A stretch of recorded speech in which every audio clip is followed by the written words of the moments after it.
File. In this July 22, 2020, file photo, Zimbabwean writer Tsitsi Dangarembga demonstrates for the release of Zimbabwe journalist Hopewell Chinono in Harare.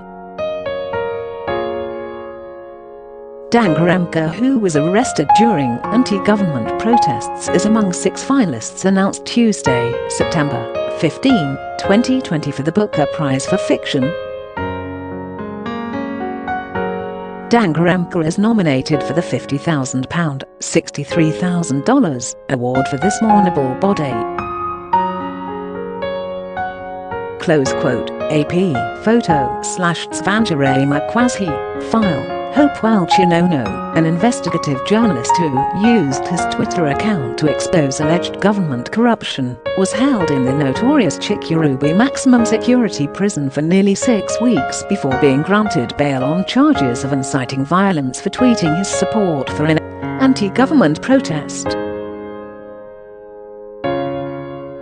Internationally acclaimed author and filmmaker Tsitsi Dangarembga spent a night in detention for standing by a Harare road and holding up a placard that said "We want better. Reform our institutions." All face court cases for publicly challenging Zimbabwe's government.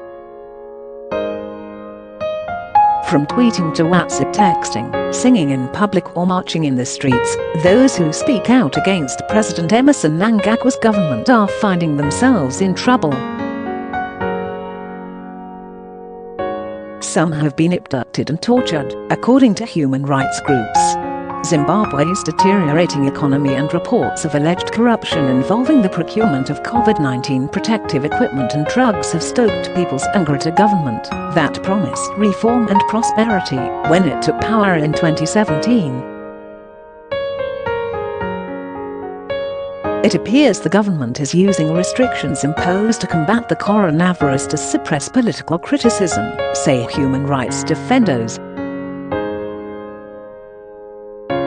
While the government lockdown has been extended indefinitely, human rights violations have steadily increased, suggesting that the government is using COVID-19 as a cover for violating fundamental freedoms and attacking perceived opponents, said the local human rights group Zim Rights in a joint statement with the International Federation for Human Rights. Opposition officials, human rights groups and some analysts accuse Mnangagwa of abusing the rights of critics, using tactics as harsh as his predecessor, the late Robert Mugabe.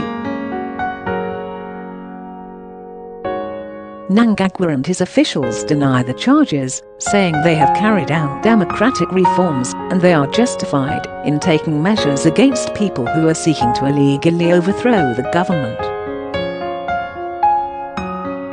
Dozens of people, including lawyers, journalists, nurses, doctors, opposition members of parliament, and human rights activists, have been arrested and charged with violating COVID-19 lockdown rules, or for protesting on the streets and on social media.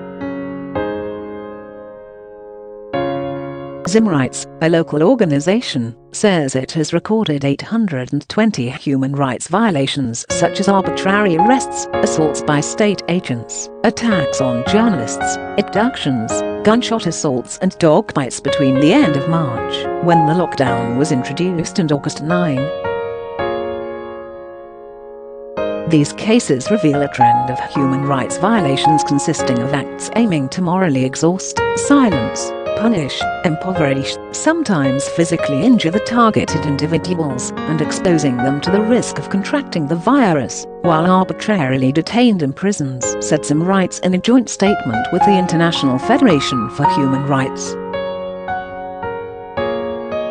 It's not even safe to criticize the president in bars, on public transport, or on social media, according to the lawyers group, which said it has represented about 60 people charged with insulting the president since Mnangagwa took over following a coup that opposed Mugabe in 2017. They include Milton Murewa, a 31-year-old police officer. He posted that Ed and his team must go on a WhatsApp group for police family members. Mnangagwa is popularly known by his initials Ed. Now the police officer faces up to a year in jail or a fine if convicted on charges of undermining the authority of or insulting the president. We are seeing an increasingly worrying trend where authorities are abusing the law to persecute people perceived to hold views different to those of the establishment, said Kumbarima Funda, spokesman for Zimbabwe Lawyers for Human Rights, which is providing lawyers to many of those arrested in the crackdown. Authorities, he said, are using pre-trial detention as a form of punishment, pointing to cases where those arrested are denied bail for lengthy periods. Other government critics have faced insulting verbal attacks. The ruling party spokesman Patrick Chinamasa called the U.S. Ambassador Brian Nichols a fuck. The country's Catholic bishops were branded evil by the information minister, while the president challenged them to form their own party after they issued a pastoral letter accusing the government of political and economic mismanagement. Hopes that neighboring South Africa, the region's economic powerhouse, would help to find a resolution are vanishing after a delegation from the ruling African National Congress Party came to Zimbabwe, but only met ruling party officials and not the opposition and or civic organizations. Zimbabwe's government and the ruling party are not relenting. Mnangagwa told party officials over the weekend that there is no crisis in Zimbabwe needing intervention and that the South Africans would not meet the opposition and NGOs. Chinamasa, the ruling party spokesman, last week warned opposition leaders that they should not be like children playing with fire. It will be very dangerous for them.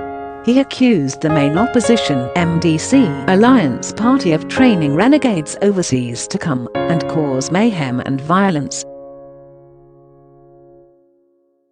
Close quote. MDC Alliance President Nelson Chamisa denied the charges. It's all part of tactics to wipe us out.